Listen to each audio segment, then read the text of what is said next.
Assalamualaikum warahmatullahi wabarakatuh. Perkenalkan, nama saya Zulfa Agnia Hurin, mahasiswi profesi Fakultas Kedokteran Gigi Universitas Muhammadiyah Semarang yang sedang menempuh pendidikan koas di RSGM Unimus. Nah, pada kesempatan kali ini saya akan menjelaskan mengenai teknik radiograf intraoral Batwing. Nah, untuk pengertiannya, kata Batwing berasal dari teknik pengambilan radiograf yang meminta pasien untuk menggigit atau bite semacam sayap atau wing berukuran kecil yang dilekatkan pada film intraoral.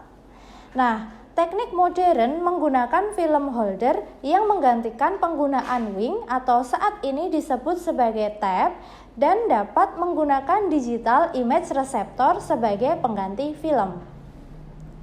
Tetapi terminologi dan indikasi klinis masih menggunakan istilah yang sama. Nah, untuk radiograf Batwing ini akan menampakkan mahkota gigi rahang atas dan rahang bawah dengan bagian yang setara serta sepertiga bagian tulang alveolar atau alveolar crest yang berdekatan dengan mahkota. Untuk teknik radiograf intraoral Batwing memiliki berbagai indikasi. Nah, di antaranya yaitu yang pertama, deteksi karies interproksimal inisial yang mana umumnya tidak terdeteksi oleh explorer. Yang kedua, deteksi perluasan karies ke arah pulpa. Yang ketiga, deteksi restorasi yang berlebih atau overhang.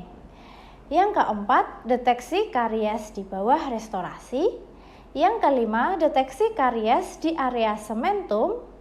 Yang keenam, menampakkan karies di beberapa gigi, khususnya gigi rahang atas dan rahang bawah dalam satu film radiograf. Yang ketujuh, memantau perkembangan lesi karies. Yang kedelapan, menilai karies yang aktif. Yang kesembilan, menilai margin gingiva dari restorasi proksimal dan restorasi yang telah rusak. Yang ke-10, sebagai survei menyeluruh untuk deteksi karies proksimal dan evaluasi kesehatan jaringan periodontal dengan jumlah radiograf yang minimal. Yang ke-11, sangat bermanfaat untuk check up gigi berkala untuk deteksi karies baru dan perubahan jaringan periodontal yang awal. Yang ke-12, menentukan tingkat presisi dari puncak tulang alveolar pada penyakit periodontal.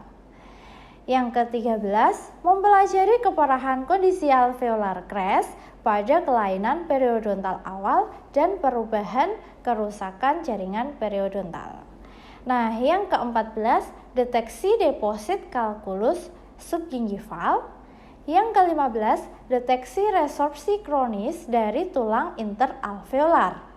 Yang ke-16, menilai bentuk dan ukuran ruang pulpa dan pulp stone.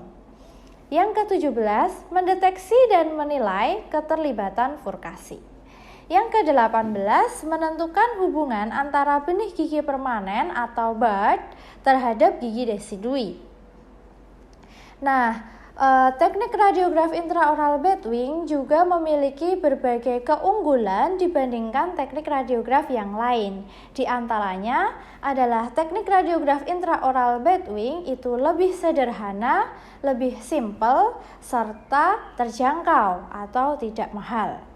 Kemudian teknik radiograf intraoral Batwing juga menggunakan disposable tab sehingga kemungkinan cross infection itu lebih minimal, serta mudah diaplikasikan pada anak-anak sehingga lebih dapat diterima.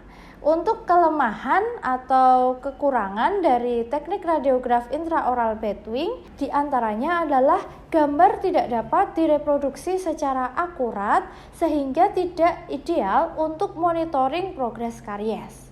Kemudian lidah pasien juga dapat menyebabkan pergeseran image reseptor, serta jika tidak digunakan dengan hati-hati, sering terjadi cutting atau cutting off dari bagian anterior pada image reseptor. Nah, setelah mengetahui pengertian, indikasi, keunggulan, serta kelemahan dari teknik radiograf intraoral Batwing, diharapkan kita sebagai klinisi dapat menggunakan hal tersebut untuk merujuk pasien ke departemen radiologi yang sesuai. Demikian dari saya. Apabila ada kekurangan mohon maaf. Wassalamualaikum warahmatullahi wabarakatuh.